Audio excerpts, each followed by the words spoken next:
Members, please come to order. Member from Timmins-James Bay.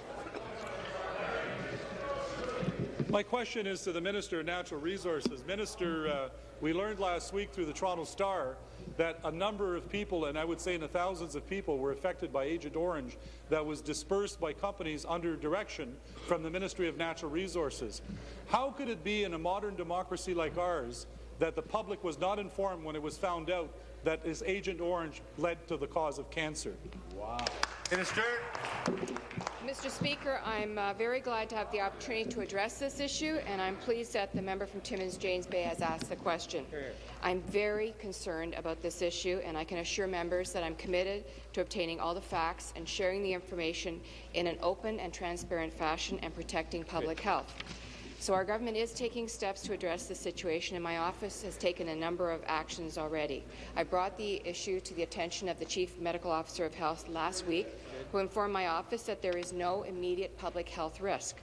I've asked the Workplace Safety Insurance Board to establish a dedicated phone line for anyone who may have questions. This line was operational as of last Friday. And I've also instructed staff from all ministry districts to post information on MNR's website regarding herbicide use during the 50s, 60s and 70s, as well as steps former employees or employees of private forestry companies, should they have any concerns, where they can take them. Thank you, Speaker. Supplementary.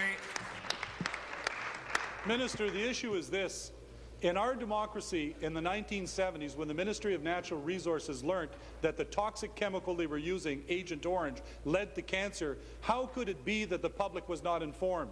There were literally hundreds, if not thousands, of people that were affected and never got treatment because they had no way of knowing that their exposure to Agent Orange led to the cancer they got. I've already started to receive the emails, as you have, because we're CC'd on them, in regards to families that have been affected. My question to you is, how could it be that the Ministry of Natural Resources didn't make this information public as soon as they found out in the 1970s?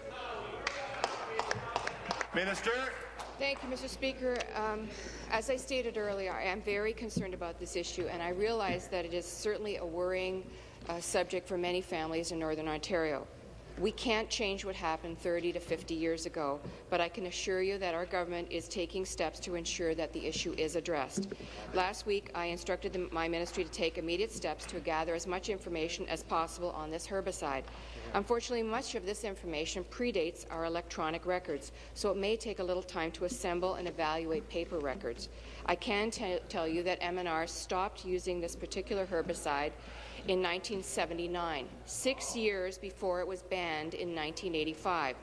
I can assure you that this herbicide is no longer in current use in Ontario. While exposure to 2,4,5-T happened more than 30 years ago, people's health concerns need to be addressed right now. I take this matter very seriously, and we're going to continue to collect information and make sure it's available to the public. Thank you, Speaker.